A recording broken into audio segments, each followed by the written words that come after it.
Alright, it's the number 198 of my accountability to myself, and I appreciate everyone's attention who watches this.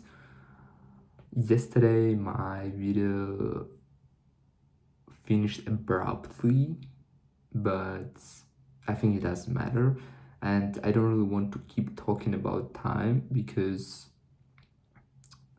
first, we cannot say that time does not exist because it exists because of theory of relativity, like by Albert Einstein, right? And what I meant is not like time does not exist, but the value of time, what it actually does for us. But it doesn't matter. I don't want to go into details just because it's almost 11 p.m. and I want to go to sleep, to wake up tomorrow early, to go to the gym, return, and study for the whole day because tomorrow I have a day off. So what I was doing yesterday and today, the whole day, in total, for 2 days, I spent nearly 10 hours studying only English, which is crazy because I didn't have that much stuff to work with, only a couple of texts and vocabulary. But anyway, for some reason it took so much time, but sometimes the vocabulary is so strange. For example, such thing is to accommodate local idiosyncrasies. To accommodate local idiosyncrasies. I've never heard someone uses this. And it basically means that you need to adapt to some peculiar local conditions. For example, when you enter a new market with your business, you like go abroad, you enter the foreign market, and then you just need to change your business model a little because buying behavior is different in another culture and all that stuff. And who uses to accommodate local idiosyncrasies? That's interesting. Another strange word that I found was penetration. It's like the frequency of usage. Penetration. In this context, it was low credit card penetration. Interesting. So, street text, this kind of vocabulary, and interesting.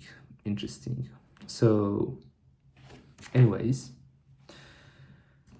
I've got quite a lot of stuff to do, and it's been a while since I studied French. That's why today, for example, having my dinner, I just decided to watch at least one video in French in order not to forget this language.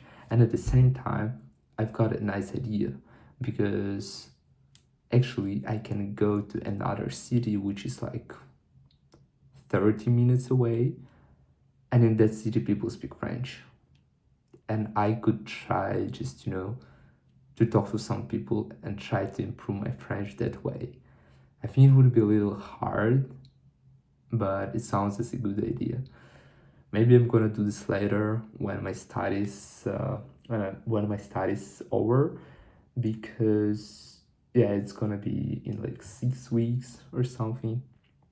But I will see, because it feels like I don't really have that much time, and I mean, all the time I need to spend for my studies, but at the same time, if I have some time besides, I want to read books, I want to read about brain functions, prefrontal cortex of the brain, neuroscience, neuroplasticity, habit system, all that stuff. I want to learn French, I want to learn Turkish. It's so funny because, it's completely different language that is not similar to others, like the logic of the language. And it would be nice to understand it. Also, I have Turkish friends, so I could potentially practice it. And basically just funny. It's always funny to learn some phrases in another language. I used to know something in Arabic.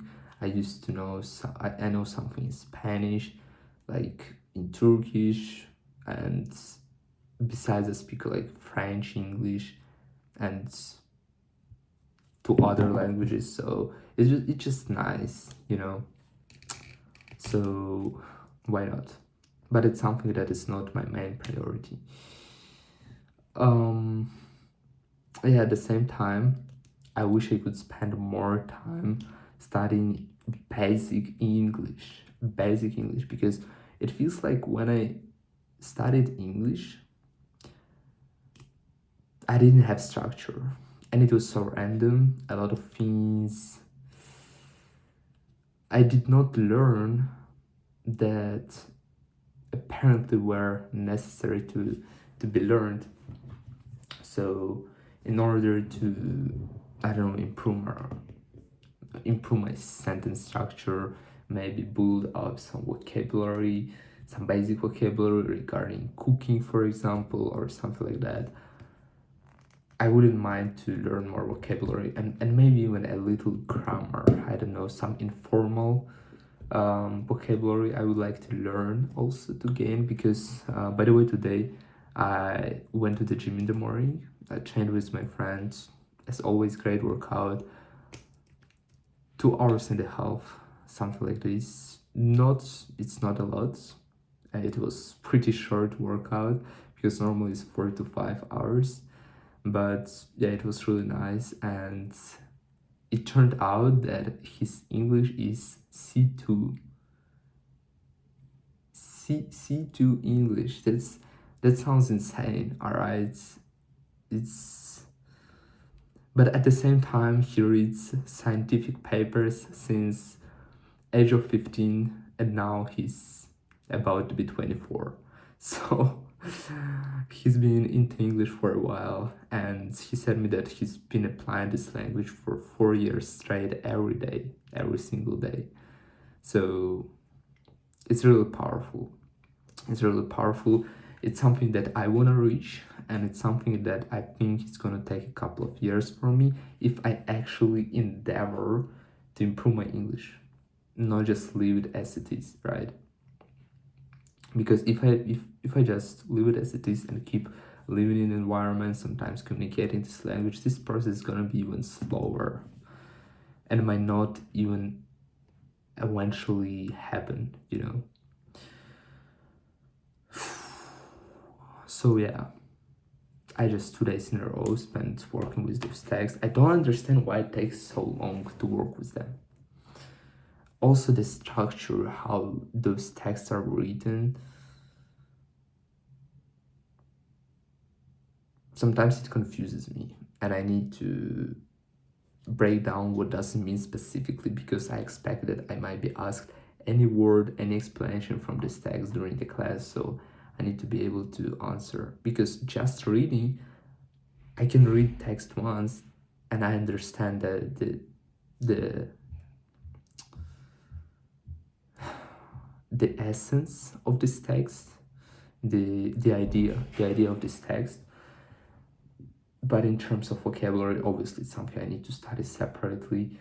Sometimes I don't understand something exactly. I understand more or less, and then I just need to, you know, to go a little, to dig deeper in order to find the answer. So yeah, interesting.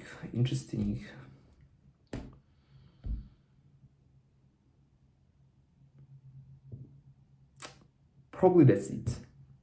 I don't really have a lot of things to share with. Actually, I wanted to read before going to sleep, but it's actually too late. It's 11 p.m. and yeah, I want to wake up like, I wanted to wake up at 6 to go to the gym at 7, but it seems like I will be able to wake up maybe at 7:20 to go to the gym at 8, to return home at 10. It's not bad. It's not bad. So I just need to schedule my day for tomorrow, because I have a lot of stuff to get done. Also, I have this kind of paper, this kind of text that I need to read, and then to write summary of this text. It's also something that I need to learn to do in a couple of weeks. and I need to start today, like tomorrow. So I don't know, a lot of projects, not projects, but I mean always once I finished one project, there's about to start another one. And everything takes time. Those studies take really a lot of time, but it's alright. I think it's alright. As long as I learn, it's alright. And at the same time, it makes me learn to study faster. Because what I noticed though, probably I need, by the way, to put my thoughts down in diary before studying, because when I study, I'm like reading and then I start thinking about something that I need to process in my mind. And in order not to waste time processing something in my mind, I can just put it down, get rid of my thoughts, and keep studying, right? Which would be the best approach. So probably it's one of the tips that I should keep in my diary, in my I don't know, it's not like a diary, it's just I schedule my days and sometimes I track my days. It would be nice, by the way, to track my day tomorrow, because normally when I have classes and I go to university, it does not really make sense to track my day, because I know that 80% of the day is taken by my classes. But if I don't have classes, it actually makes sense to analyze what am I doing per day, how long it takes, and what am I capable to learn in that time. Because 10 hours of studying English sounds a lot. How much I've learned? Probably not that much as I could spending 10 hours. That's what I mean. So it's also about efficiency, right? That's it. I think that's it. I don't really have anything special to share with. I don't really want to make this video too long, so that's it.